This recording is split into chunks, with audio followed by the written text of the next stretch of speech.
Ketika kedua kekuatan ini bekerja bersama, bahkan entitas yang kuat seperti Gereja Roh Kudus harus waspada, apalagi orang biasa.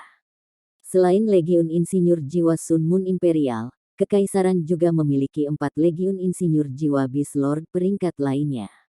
Mereka adalah Legiun Insinyur Jiwa Naga Kekaisaran, Legiun Insinyur Jiwa Teroklau, Legiun Insinyur Api Jiwa Phoenix, dan Legiun Insinyur Jiwa Evileye Tyrant. Keempat Legiun Rekayasa Jiwa ini semuanya dinamai raja-raja yang kuat di antara binatang buas. Di antara mereka, Imperial Dragon, merujuk pada Heaven Destroying Dragon Purple Brilliant. Ini adalah makhluk jiwa yang kuat tapi punah. Dalam keluarga Kekaisaran Sun Moon Empire, beberapa keturunannya memiliki jiwa bela diri keturunan kuat ini. Salah satu alasan utama Su Tianran dapat naik tahta adalah karena ia mewarisi jiwa bela diri ini, tidak seperti matahari yang dimiliki oleh keturunan keluarga kekaisaran lainnya. Heavenly Purple Brilliant Heaven Destroying Dragon dan The Soul of the Earth Dragon Sect, Ruby Dragons, serupa dalam beberapa aspek, tetapi mereka juga sangat berbeda satu sama lain. Elemen dari naga-naga adalah pemusnahan, sedangkan elemen naga pemusnah langit Purple Brilliant adalah bencana, yang lebih tirani daripada pemusnahan naga-naga. Legenda mengatakan bahwa leluhur Purple Brilliant Heaven Destroying Dragon adalah naga kedua yang menemani Dewa Naga, dan juga dikenal sebagai leluhur naga kedua. Namun, karena terlalu merusak, secara pribadi dihancurkan oleh Dewa Naga. Legion Insinyur Jiwa Teroklau secara alami dinamai beruang Dark Golden Teroklau.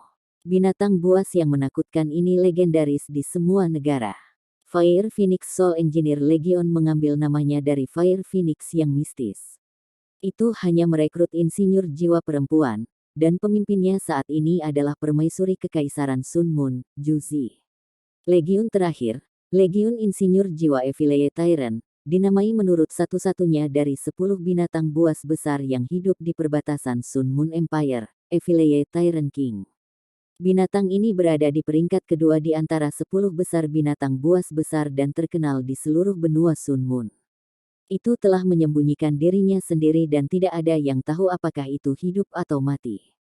Namun, karena Kekaisaran Sun Moon memutuskan untuk menamai seluruh pasukan setelahnya karena keganasannya, orang dapat mengatakan betapa menakutkannya itu. Ada legenda seputar Evileye Tyrant King. Ketika benua matahari bulan pertama kali menabrak benua Douluo, Evileye Tyrant King suatu kali pergi ke hutan bintang besar Dou untuk menemukan dewa binatang, di Tian. Tidak ada yang tahu apa yang terjadi antara Evileye Tyrant King dan Beast God, tetapi ketika mantan kembali ke Kekaisaran Sun Moon, itu menghilang tanpa jejak. Di Tian masih dewa Beast dan masih peringkat pertama di antara 10 binatang buas besar. Namun, setelah pertempuran itu, Evileye Tyrant King mampu mundur secara utuh dari Great Stardow Forest, menetapkan namanya sebagai binatang buas paling kuat kedua di antara 10 binatang buas besar. 4 Legiun Insinyur Jiwa masing-masing memiliki spesialisasi mereka. Sebagai contoh, Fire Phoenix Soul Engineer Legion semuanya perempuan. Legiun Insinyur Jiwa Teroklau dipenuhi dengan orang-orang penyihir. Legiun Insinyur Jiwa Naga Kekaisaran adalah yang terbaik dalam pertempuran, dan Legiun Insinyur Jiwa Evileye Tyrant mengkhususkan diri dalam kecepatan. Untuk bergabung dengan mereka, kekuatan jiwa seseorang harus setidaknya peringkat 40, yang setara dengan leluhur jiwa. Setiap pasukan insinyur jiwa peringkat Beast Lord memiliki 300 anggota. Selain Juzi, yang memimpin Fire Phoenix Soul Engineer Legion, komandan legiun lainnya semuanya adalah insinyur jiwa kelas 9. Wakil komandan legion dari Fire Phoenix Soul Engineer Legion juga seorang insinyur jiwa kelas 9. Bersama dengan Sun Moon Imperial Soul Engineer Legion, mereka secara kolektif dikenal sebagai tangan yang melindungi bangsa. Mereka adalah 5 pilar yang mendukung Kekaisaran Sun Moon. Selain dari 5 Legiun Insinyur Jiwa ini, Legiun Insinyur Jiwa lainnya memiliki persyaratan masuk yang lebih rendah. Mereka masing-masing terdiri dari 500 orang, dan selama seseorang memiliki lebih dari 2 cincin jiwa, seseorang dapat bergabung. Saat ini, ada 6 Legiun ini, berjumlah 3.000 orang, semuanya ditempatkan di lokasi yang berbeda. Selain mereka, Pasukan regional utama dari Kekaisaran Sun Mun masing-masing merekrut Legiun Insinyur Jiwa juga. Namun, organisasi mereka tidak standar, dan bahkan keluarga kekaisaran tidak bisa mengendalikan mereka semua. Banyak dari mereka milik bangsawan, seperti yang pemberontak Huo Yuhao dan yang lainnya telah bertemu sebelumnya. Di medan perang, bahkan satu legiun insinyur tingkat rendah lebih kuat daripada pasukan kavaleri 10.000 orang. Mereka sangat destruktif, dan karena jumlahnya sedikit, mereka dapat menggunakan alat jiwa mereka dengan sangat fleksibel. Biasanya, satu legiun insinyur jiwa bisa memutuskan hasil pertempuran. 5 legiun insinyur jiwa besar juga bisa berubah menjadi insinyur jiwa udara. Pelatihan bertahun-tahun mereka memungkinkan mereka untuk bekerja bersama dengan lancar, dan moral mereka kuat. Diperintahkan oleh insinyur jiwa atas, mereka akan menjadi tulang punggung penaklukan Kekaisaran Sun Mun di masa depan. Di sekitar Sunrise City, yang tampak biasa dan biasa saja, Kekaisaran Sun Mun telah menempatkan 2 dari 6 legiun insinyur jiwa, yang masing-masing terdiri dari 500 orang. Ini adalah bukti pentingnya kota Sunrise bagi Kekaisaran Bulan Matahari. Selanjutnya, ini hanya pertahanan kota luarnya. Huo Yuhao dan teman-temannya telah mencapai pinggiran kota Sunrise 1 hari yang lalu, tetapi mereka tidak terburu-buru untuk memasukinya. Sebaliknya, mereka berbaur dengan delegasi perdagangan dan tinggal di luar kota selama sehari. Dengan hadirnya Huo Yuhao, itu sama dengan memiliki alat jiwa pengawasan yang sangat efektif. Meskipun kecakapan teknologi Kekaisaran Sun Mun, tidak ada alat jiwa yang bisa menyaingi deteksi spiritual Huo Yuhao ketika datang ke pengawasan. Setelah budidaya tertutup, Huo Yuhao menggabungkan semua keterampilannya. Dia juga telah memperoleh pemahaman yang lebih dalam tentang kekuatan spiritual alam material konkretnya. Saat ini, dia memindai seluruh area. Dia mampu mendeteksi apapun dalam radius 1.500 meter. Jika dia memusatkan kekuatan spiritualnya ke arah tertentu, dia akan dapat merasakan semuanya di sana, baik itu perbedaan hambatan, medan, atau cuaca, hingga jarak 5 hingga 7.000 meter. Ini tanpa menggunakan mata takdirnya. Setelah istirahat malam, Huo Yuhao mampu mengumpulkan kecerdasan yang cukup.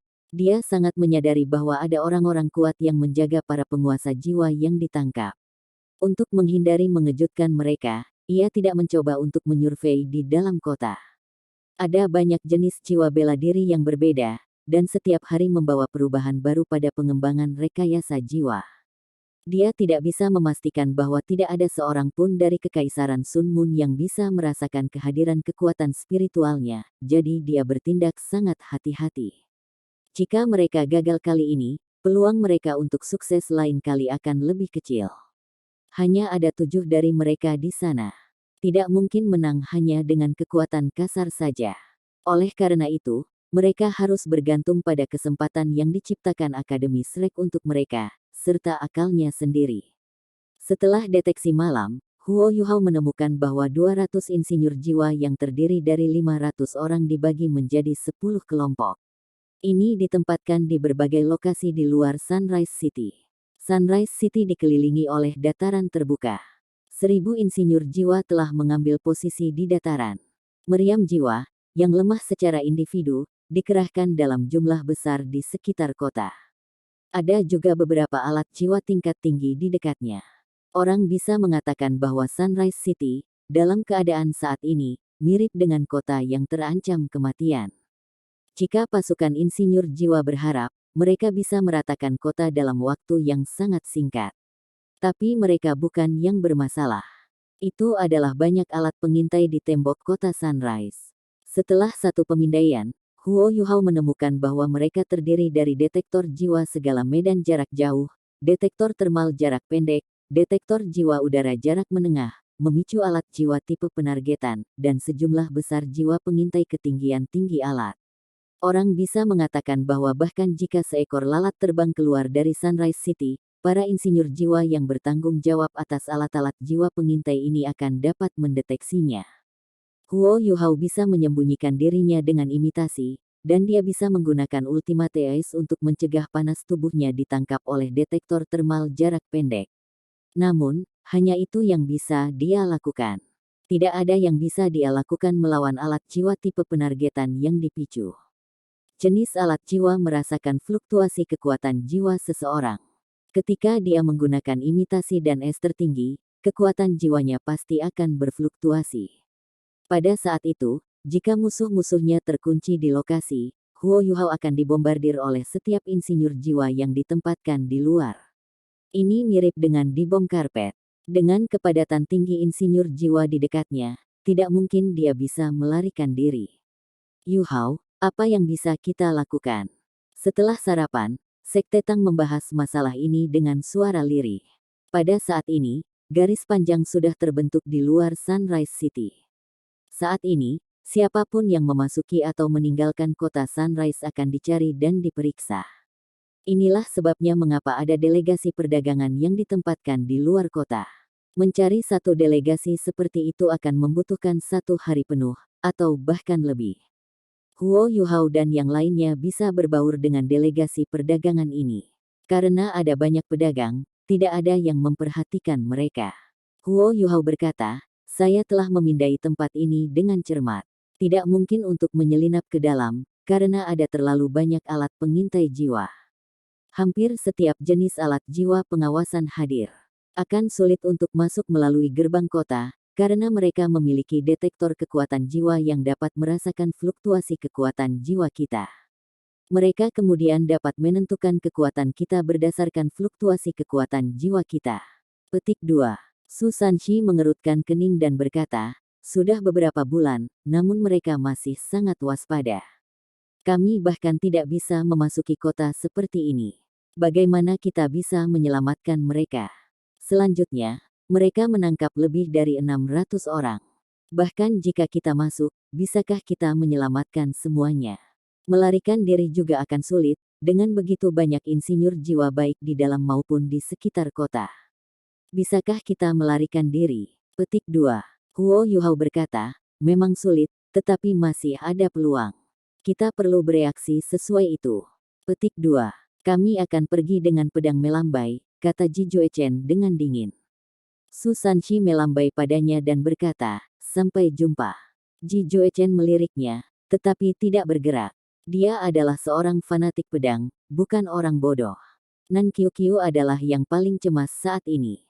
Dia tahu bahwa ibunya dipenjara di dalam kota, tetapi dia tidak bisa masuk untuk menyelamatkannya. Dibutuhkan keajaiban untuk menenangkannya. Saat ini, dia seperti semut di wajan. Jika bukan karena penghiburan Ye Gui, dia mungkin benar-benar mencoba untuk berjuang di dalam. Su Sanshi memandang Huo Yuhao, yang sedang berpikir keras, dan berkata, Yuhao, kamu punya rencana, kan? Huo Yuhao berkata, tidak ada kesempatan, jadi kita harus membuat peluang. Akademi telah menyerang, tetapi berita belum mencapai kota ini. Kekaisaran jiwa surgawi dan kekaisaran Luo bintang akan merespons sesuai. Istana akan mengetahui hal ini sesegera mungkin. Dengan situasi tegang di perbatasan, kekaisaran Sun Moon memiliki beberapa pilihan. Pertama, mereka dapat membawa para tahanan di sini ke garis depan sebagai sandera. Kedua, jika mereka kejam, mereka akan langsung membunuh mereka. Ketiga, mereka dapat menempatkan lebih banyak tentara dan legiun insinyur jiwa di perbatasan. Saya merasa bahwa opsi pertama dan ketiga adalah yang paling mungkin. Lagi pula, persiapan perang kekaisaran Sun Moon belum selesai. Jika tidak, mereka pasti sudah membunuh semua orang yang dipenjara. Kita harus masuk sebelum berita serangan sampai di sini dan menemukan peluang untuk menyerang. Apa yang kami ingin lakukan bukan untuk menyelamatkan mereka, tetapi untuk membantu mereka mendapatkan kembali kemampuan bertarung mereka. Selama kita bisa melakukannya, kita akan memiliki peluang yang jauh lebih baik. Petik 2. Su Sanshi mengangguk dan berkata, benar, tapi bagaimana kita bisa masuk? Huo Yuhao sedikit tersenyum dan berkata, biarkan aku berpikir. Jika kita bahkan tidak bisa memasuki gerbang, kita akan membuang semua pelatihan Ultimate Soldier kita, kan? Anda banyak mengikuti delegasi perdagangan ke kota, dan saya akan menyerang ketika mereka mulai mencari Anda. Pada saat itu, para prajurit hanya dapat merespon dengan satu cara, dan itu akan menghentikan pencarian dan menutup gerbang. Kalau begitu, kalian bisa. Saat dia berbicara, Huo Yuhao menggumamkan beberapa kata pelan ke telinga semua orang. Mereka semua mengangguk setuju. Jika rencana kita gagal atau kita diekspos, itu semua akan tergantung padamu untuk menyelamatkan hari itu, kakak senior kedua, kata Huo Yuhao kepada Hekai itu. Oke, tidak masalah denganku. Namun, bagaimana Anda berencana untuk memasuki kota, adik junior? Hekai itu bertanya. Sebuah cahaya bersinar di mata Huo Yuhao saat dia menjawab, jangan khawatir, aku punya cara. Saya akan pergi dulu. Hati-hati, semuanya. Petik 2. Dengan itu, dia berbalik untuk pergi. Berbaur dengan delegasi perdagangan, ia menghilang tanpa jejak. Yang lain juga berbaur dengan delegasi perdagangan dan berjalan perlahan menuju gerbang kota ketika mereka bersiap untuk inspeksi. Saat ini, semua orang dari Sekte Tang sedang menyamar.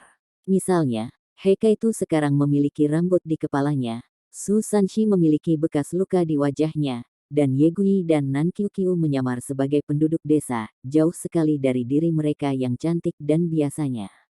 Garis bergerak maju perlahan. Saat itu hampir tengah hari, dan banyak dari antrian sedang mengkonsumsi jatah mereka. Di bawah instruksi Huo Yuhao, orang-orang dari Sekte Tang tidak terburu-buru. Mereka mengikuti yang lain dengan sabar. Pada saat ini, sekelompok tentara yang menunggang kuda berlari ke arah mereka dari jauh. Pasir dan debu beterbangan ke udara, dan para pedagang yang berada di antrian tidak punya pilihan selain menghindarinya. Itu adalah adegan kacau. Su Sanshi dan Hekai itu bertukar pandang. Mereka berdua memiliki pikiran yang sama. Mungkin berita dari perbatasan akhirnya mencapai mereka. Namun, apa dampaknya? Ini tergantung pada jumlah tekanan yang diberikan Penatua Suan di perbatasan. Setelah 2 jam, akhirnya giliran Tang Sekte. Di antara mereka berenam, Ye Gui dan Nan Qiuqiu berdiri di depan. Pada saat ini, kedua wanita itu berpakaian seolah-olah mereka datang dari pedesaan. Gaun Nan Qiuqiu berwarna abu-abu dan sangat polos. Wajahnya yang jernih dipenuhi bintik-bintik, dan dia terlihat sangat menyedihkan dan bergerak. Ye Gui sedikit lebih tinggi darinya, tapi Huo Yuhao membuatnya tampak menyedihkan juga. Kedua wanita itu berjalan berdampingan. Pakaian sederhana mereka yang tampak pedesaan dan sikap mereka yang menyedihkan melengkapi penampilan mereka secara keseluruhan. Kalian berdua, datang ke sini, kata seorang prajurit yang ditempatkan di luar gerbang, melambai pada mereka. Nan Qiuqiu dan Ye Gui masing-masing memiliki keranjang. Ketika mereka mendengar kata-katanya, mereka segera berjalan. Pada saat itu, mereka berdua merasa gugup. Para prajurit tidak ada apa-apanya, tetapi ada begitu banyak alat pengintai jiwa di sekitar mereka, dan 2 legiun insinyur jiwa di luar kota. Ini terlalu banyak ancaman bagi mereka. Nan Qiuqiu bersumpah dalam hatinya, di mana bajingan itu Huo Yuhao. Sekarang giliran kita. Petik 2. Ada detektor kekuatan jiwa besar di gerbang. Hanya dengan satu pemindaian, itu akan mendeteksi keberadaan dan fluktuasi kekuatan jiwa seseorang. Saudaraku, apakah ini akan menyakiti kita? Nan Qiuqiu bertanya kepada prajurit itu dengan takut-takut. Gerbang itu diawaki oleh tim kecil yang terdiri dari 20 tentara. Mereka dibagi menjadi 2 shift, dan pemimpin tim adalah orang yang berbicara dengan Nan Qiuqiu dan Ye Gui. Dia lapis baja, dan pedang panjang menjuntai di sisinya. Dia tampak keren dan mengesankan, tetapi dia pada akhirnya masih seorang pemuda berkepala panas. Pada usianya, ia secara alami dituntut hormon. Ketika dia melihat Nan Qiuqiu yang cantik, ekspresinya yang keras melunak. Tidak apa-apa, Anda hanya akan dipindai oleh detektor kekuatan jiwa. Sama sekali tidak akan menyakitimu. Pertahankan posisi ini, terus. Petik 2. Terima kasih banyak, saudara. Kamu sangat tampan, kata Nan Qiuqiu. Dia berkata sedikit terakhir saat dia berbalik untuk menatapnya, mengusap bulu matanya. Hati pemimpin tim kecil itu berdetak kencang ketika dia bertanya, dari mana asalmu, saudari? Kamu juga cantik. Petik 2. Nan Qiuqiu berkata dengan malu-malu, saya dari Radiant City. Saya tinggal di pinggiran kota. Biasanya, saya akan membantu keluarga saya di ladang dan dengan tugas-tugas. Saya tidak ingat keamanan kota Sunrise begitu ketat. Apa yang terjadi? Pemimpin tim kecil memandang Nan Qiuqiu menatapnya dengan kekaguman murni, dan tidak bisa menahan diri untuk merasa senang dengan dirinya sendiri ketika dia berkata, ada beberapa insiden di kota, jadi semuanya jauh lebih merepotkan saat ini. Tidak apa-apa. Saya akan memerintahkan anak buah saya untuk bergerak lebih cepat. Anda bisa masuk sebagai kelompok. Petik 2.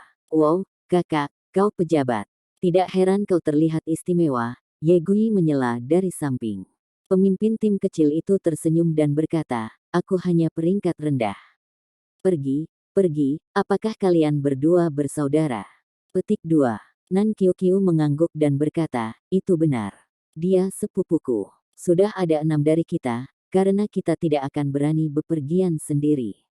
3 di sana adalah paman saya, dan itu bibi saya. Saat dia berbicara, dia menunjuk Susan Shi, He Kaitu, Ji Juechen, dan Jing Ziyan. Ada 6 dari kalian, kan? Pergi dan diperiksa bersama. Saya akan memberitahu mereka untuk lebih cepat. Kita semua berusaha mencari nafkah. Tidak ada yang mudah, kata pemimpin tim kecil itu. Jelas, dia pusing dari Nan Qiuqiu dan Ye Gui memuji dan mengagumi. Seketika, ia menjadi lebih murah hati. Mata indah Nan Qiuqiu bersinar dan dia berkata, saudaraku, kamu sangat baik. Apakah kamu sudah menikah? Ketika dia mengatakan bagian terakhir, itu hampir tidak lebih keras daripada bisikan. Namun, pemimpin tim mendengarnya. Menikah. Saya seorang prajurit yang miskin. Siapa yang mau saya? Pemimpin tim tertawa. Nan Qiuqiu berkata dengan tergesa-gesa, jangan katakan itu. Saudaraku, kau sangat jantan. Bagaimana bisa seseorang tidak menyukai Anda? Saya tidak akan bicara lagi, karena saya sedang terburu-buru. Ambil ini, saat dia berbicara, dia mengeluarkan selembar kertas kasar dan pensil dari keranjangnya. Dia menulis beberapa kata yang berantakan sebelum menyerahkannya kepada pemimpin tim. Dihadapkan dengan pandangan berair Nan Qiuqiu, jantung pemimpin tim berdetak lebih cepat. Dia mengambil kertas itu darinya. Ada alamat di situ. Kakak, kamu. Nan Qiuqiu tersipu ketika dia berkata dengan lembut, orang bodoh. Dengan itu, dia berjalan dengan elegan ke detektor kekuatan jiwa. Pemimpin tim kecil itu merasakan tenggorokannya menegang ketika dia menelan dirinya sendiri. Banyak ekspresi berbeda melintas di wajahnya. Tidak peduli seberapa bodohnya dia mengerti persis apa yang sedang terjadi pada saat itu. Dia tidak bisa menunggu shiftnya berakhir sehingga dia bisa membawa Nan Qiuqiu dan yang lainnya langsung ke Sunrise City. Susan Shi, He Kaitu, Ji Juechen, dan Jing Ziyan mengikuti kedua wanita itu saat mereka berjalan menuju detektor kekuatan jiwa. Nan Qiuqiu hanya melakukannya setelah dia menerima instruksi dari jauh melalui kekuatan spiritual Huo Yu Hao. Jika tidak, dia akan bertukar kata lagi dengan pemimpin tim. Tepat ketika Nan Qiuqiu berada 5 meter dari detektor kekuatan jiwa, serangkaian ledakan bisa terdengar di kejauhan.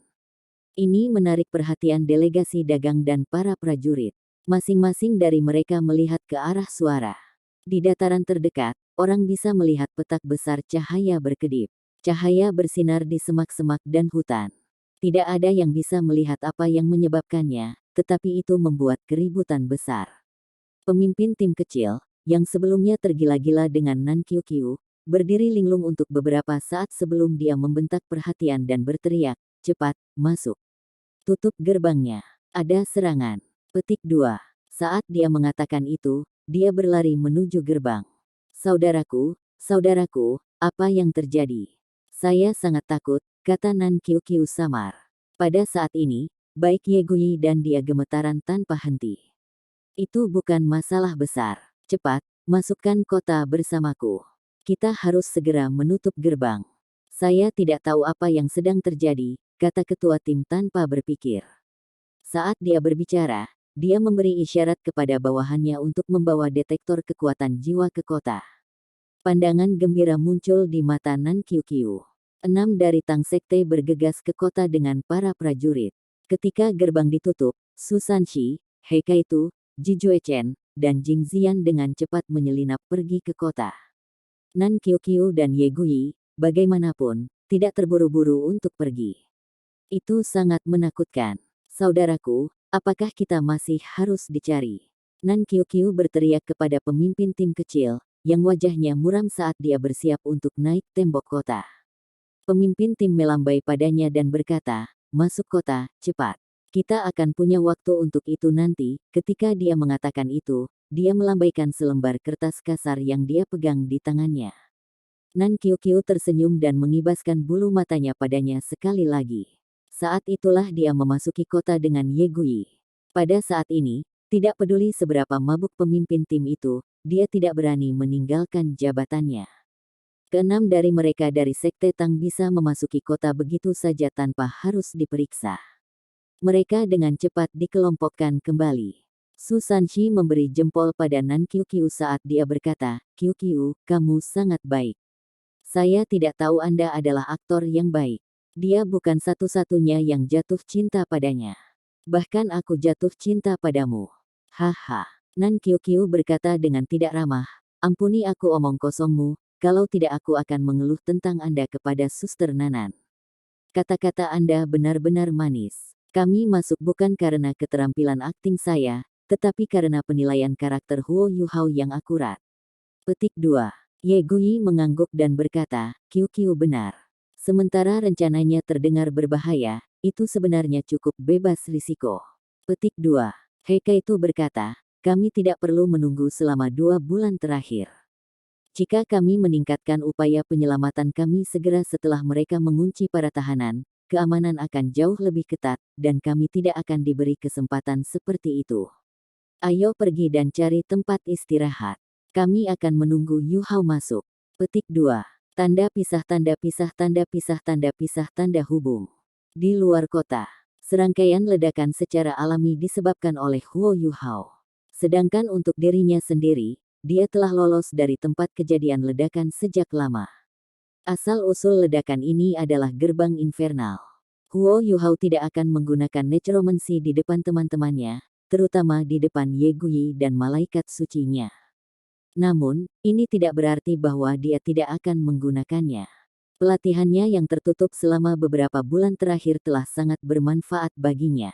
Orang bisa mengatakan bahwa ia mampu sepenuhnya menguasai semua berbagai kemampuan aneh yang telah ia pelajari selama 7 tahun terakhir pelatihan dan kultivasi.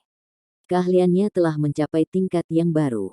Pada saat yang sama, ia menjadi lebih dewasa dan stabil. Dia akhirnya bisa mengatasi beberapa hambatan mentalnya. Dengan mantra necromantik yang sederhana, dia memanggil sekelompok tentara kerangka dan Jiangxi, yang menyerang tanpa takut ke posisi 2 legiun insinyur jiwa. Orang bisa membayangkan hasilnya. Dalam waktu kurang dari 10 detik setelah kemunculan makhluk-makhluk mayat hidup ini, mereka dideteksi oleh alat jiwa pengawasan ketinggian tinggi. Mereka kemudian dibombardir tanpa ampun oleh pasukan insinyur jiwa. Setelah 15 detik pemboman tanpa henti, seluruh area di mana gerbang neraka berada tampak seolah-olah diinjak-injak oleh kawanan binatang liar.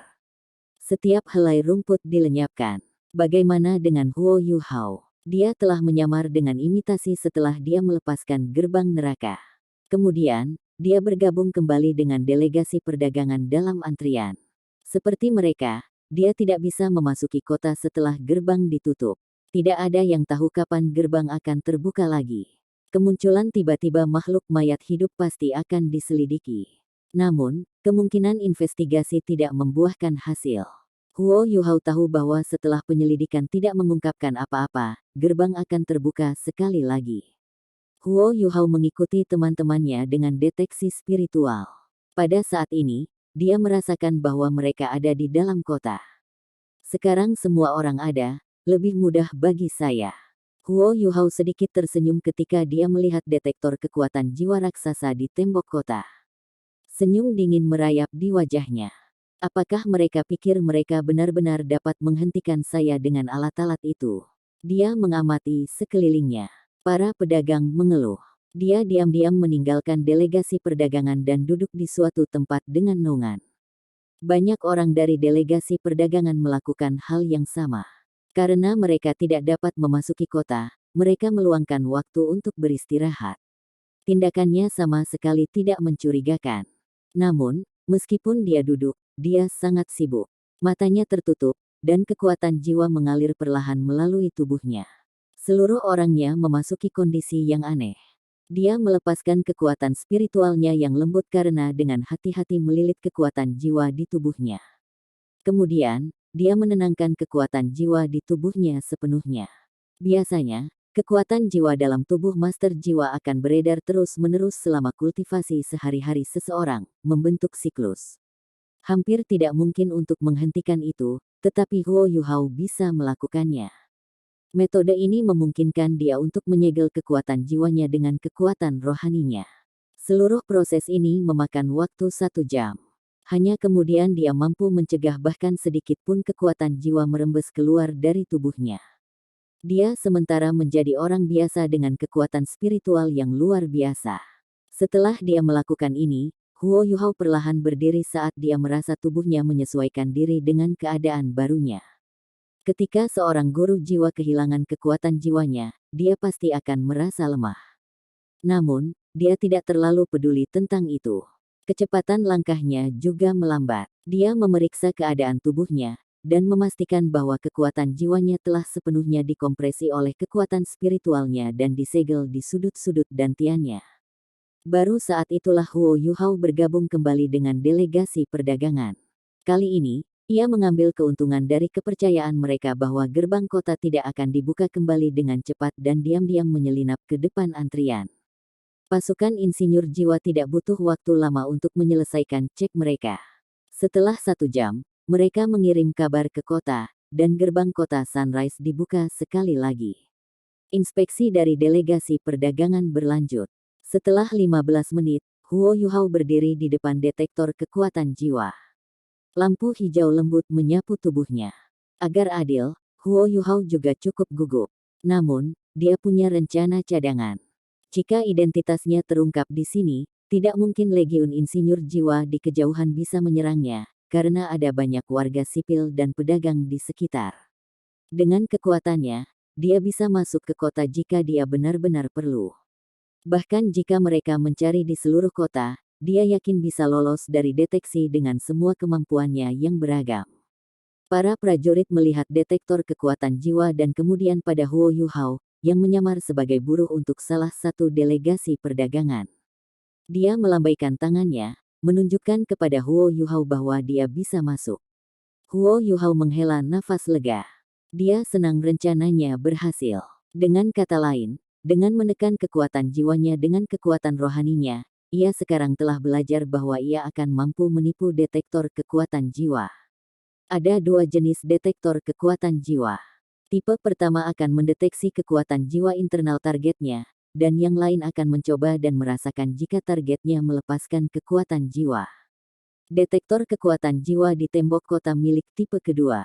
Kombinasi dari kedua alat jiwa akan ideal dalam membasmi tuan jiwa, karena dapat mendeteksi tuan jiwa yang menyembunyikan diri dan mereka yang berpura-pura menjadi orang biasa.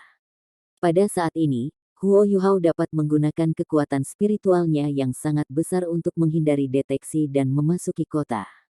Setelah dia memasuki gerbang, Huo Yuhao berjalan dengan langkah yang masuk akal menuju bagian dalam kota. Ini memang kota berukuran sedang.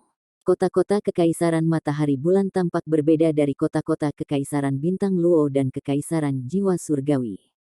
Bahkan jika bangunannya tidak terlalu besar, mereka jauh lebih besar daripada bangunan di 3 negara asli di benua Douluo. Banyak dari mereka memiliki atap yang runcing juga. Huo Yuhao secara alami tidak memperhatikan ini, tetapi malah melihat pertahanan di dalam kota. Yang paling mengejutkannya adalah bahwa bahkan ketika dia bergerak maju, dia tidak dapat mendeteksi aura kuat di dalam kota. Gerbang kota memiliki banyak insinyur jiwa yang berjaga-jaga dan mengamati alat pengintai jiwa, tetapi tidak ada satupun yang sangat kuat. Orang-orang di jalanan berjalan sambil menjalani kehidupan sehari-hari, tidak berbeda dengan warga kota lain. Karena pertahanan kota Sunrise sangat ketat, yang diketahui Akademi Shrek adalah bahwa para tahanan ditahan di sini. Mereka tidak tahu di mana mereka ditahan secara khusus, atau apakah ada orang kuat yang menjaga mereka. Akibatnya, operasi ini sangat sulit bagi Sekte Tang. Tentu saja, Akademi Shrek telah menciptakan beberapa peluang bagi mereka. Pertama-tama, mereka diberi waktu. Mereka tidak terburu-buru untuk memasuki kota. Selama perang skala penuh tidak pecah, mereka masih memiliki kesempatan untuk menyelamatkan para tawanan. Kali ini, Penatua Suan dan yang lainnya bersiap-siap ketika mereka menyebabkan keributan perbatasan. 8 Douluo Transcendent mendatangkan malapetaka di dekat perbatasan dengan kerja sama diam-diam dari Kekaisaran Bintang Luo dan Kekaisaran Jiwa Surgawi. Ini menyebabkan sedikit masalah bagi Kekaisaran Sun Moon. Untuk saat ini, mereka akan mencurahkan seluruh perhatian mereka ke perbatasan. Dengan demikian, tujuan Huo Yuhao adalah untuk terlebih dahulu memastikan lokasi di mana tawanan disimpan, kekuatan penjaga mereka, dan pertahanan regional kota Sunrise. Kecerdasan ini lebih penting daripada misi penyelamatan. Penatua Suan telah memberitahu Huo Yuhao sebelum dia pergi bahwa prioritasnya adalah pengintaian.